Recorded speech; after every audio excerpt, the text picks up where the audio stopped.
नमस्कार मित्रांनो, स्वागत आहे तुमचं प्रोग्रामिंग किडामध्ये. आज आपण पाहणार आहोत की एसक्यूएलच्या कमांड कॅटेगरी काय आहेत, त्या हे मराठीमधून. मागच्या व्हिडिओमध्ये आपण पाहिलं होतं की एसक्यूएल म्हणजे काय आणि एसक्यूएलचा यूज इम्पॉर्टंट काय आहेत, त्याचा यूज कसा होतो ते मागच्या व्हिडिओमध्ये पाहिलं. जर तुम्ही ती व्हिडिओ पाहिली नसेल तर याची त्या व्हिडिओची लिंक मी डिस्क्रिप्शन मध्ये दिलेली आहे, तिथून तुम्ही क्लिक करून ती व्हिडिओ पाहू शकता.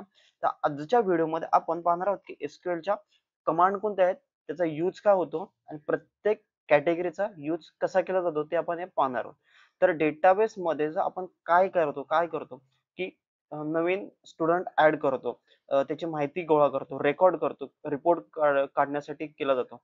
तर हे सगळं एसक्यूएल मधलं वेगवेगळ्या कॅटेगरी मधून होतं. तर म्हणून आपण हे चार ग्रुप, हे एसक्यूएलच्या मेन चार ग्रुप आहेत, म्हणजे चार कॅटेगरी आहेत.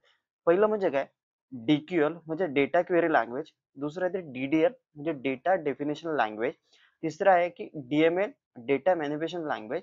आणि चौथं आहे की डीसीएल डेटा कंट्रोल लँग्वेज. चला तर एक एक करून आपण समजून घेऊ की हे प्रत्येक चार कॅटेगरी मध्ये नक्की काय वापर केला जातो. तर सुरू करूया आपण डीक्यूएल पासून. डीक्यूएल म्हणजे काय, तर डेटा क्वेरी लँग्वेज. सिंपल शब्दात सांगायचं की, तर डेटाबेस मधून डेटा बाहेर काढण्यासाठी डीक्यूएल चा वापर केला जातो. ह्याची मेन कमांड आहे ती म्हणजे काय, की सिलेक्ट. तर आता ही एक उदाहरण दिलं, ते सिलेक्ट स्टार्ट फ्रॉम स्टुडंट. ह्या क्वेरीतला स्टुडंटच्या टेबल मधला फुल डेटा येईल, म्हणजे जो पण त्या स्टुडंटच्या टेबल मध्ये जेवढा पण डेटा असेल तो येईल. दुसरी जी क्वेरी आपण केलेली आहे ती काय केली की select name age from student where age is greater than 18. म्हणजे सिलेक्ट कमांड वापर आपण वेगवेगळ्या क्वेरी तयार करतो. ह्याच्यात काय केलेलं आहे की आपण स्टुडंटच्या टेबल मधून जी ज्याचं एज 18 पेक्षा जास्त आहे त्याची फक्त ते आपण नावं घेणार की नाव आणि त्याचं एज येणार आपल्याला. तर सोप्या भाषेत डीक्यूएल म्हणजे डेटा पाहण्यासाठी, रिपोर्ट काढण्यासाठी वापरले जाणारी जे कमांड आहे. त्याच्यानंतर सेकंड कमांड आहे की डीडीएल. डीडीएल म्हणजे काय, डेटा डेफिनेशन लँग्वेज. म्हणजे स्ट्रक्चर तयार करण्यासाठी जी यूज केली जाते लँग्वेज ती डीडीएल आहे. म्हणजे टेबल तयार करण्यासाठी, टेबलला अल्टर करण्यासाठी, म्हणजे टेबल मध्ये बदल करण्यासाठी, किंवा एखादा टेबल डिलीट करण्यासाठी जी लँग्वेज होते ती म्हणजे काय, डीडीएल आहे. तर क्रिएट, जर तुम्हाला जर क्रिएट टेबल करायचं असेल तर क्रिएट टेबल स्टुडंट, त्याचं आयडी घेतलं आपण, नेम घेतलेला आणि एज घेतलेला. हे क्रिएटची एक कमांड क्वेरी झाली. नंतर अर्टल टेबल. अर्टल टेबल कशासाठी यूज केलं जातं की तुमच्या टेबलमध्ये जर नवीन एक कॉलम ऍड करायचा असेल, म्हणजे आता आपण काय करतो, ही क्वेरी कशासाठी बनवली की table student alter table student add email आणि त्याचं व्यारकर दिलेलं आहे की 100. ओके. त्याच्यानंतर काय, ड्रॉप टेबल. ड्रॉप टेबल म्हणजे काय, आपल्याला एक जो टेबल आहे तो ड्रॉप करायचा, म्हणजे स्टुडंट टेबल आहे तो ड्रॉप करायचा, काढून टाकायचा. त्याचं ही ड्रॉप वापरलेला आहे, ड्रॉप टेबल स्ट्रक्चर म्हणून वापरलेलं आहे. त्याच्यानंतर आपण एक पुढची लँग्वेज आहे, म्हणजे तो पुढचा पार्ट आहे तो DML data manipulation language. Manipulation म्हणजे काय की डेटा मध्ये बदल करणे, म्हणजेच काय, इन्सर्ट, अपडेट आणि डिलीट. हेच कमांड रोज सगळ्यात जास्त वापरले जाते.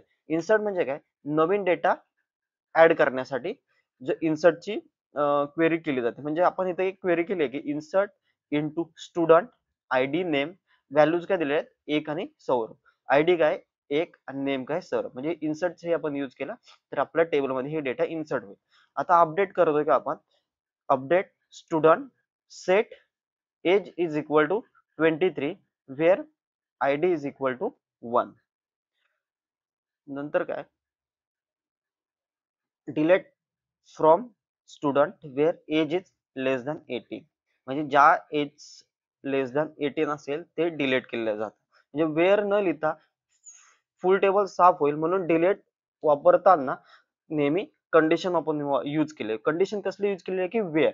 वेअर जर नाही लिहिलं तर क्वेरी कशी होईल की डिलीट फ्रॉम स्टुडंट, म्हणजे काय की याच्यामुळे जो आपला पूर्ण जो टेबल आहे तो डिलीट केला जाईल. त्याच्यामुळे आपल्याला काय करायचं की ज्याचं एज लहान आहे 18 च्या पेक्षा त्यालाच आपल्याला डिलीट करायचं, म्हणून आपण delete from student he query आपण यूज केलेली आहे.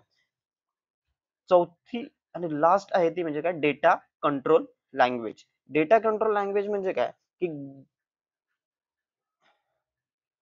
परवानगी देणे किंवा काढणे. कमांड कोणते आहेत, ग्रँट आणि रिवोक. परवानगी देणे आणि परवानगी काढणे. परवानगी देणे किंवा परवानगी काढण्यासाठी यूज केलं. तर मित्रांनो आज आपण एसक्यूएलच्या ह्या 4 कॅटेगरी समजून घेतल्या आहेत. डीक्यूएल म्हणजे काय की डेटा पाहणे, डीडीएल काय डेटाचा स्ट्रक्चर तयार करणे किंवा त्याला बदलणे, डीएमएल काय की रोजच आपण त्याचा यूज केला जातो एसक्यूएल मध्ये, तो म्हणजे इन्सर्ट अपडेट डिलीट करण्यासाठी.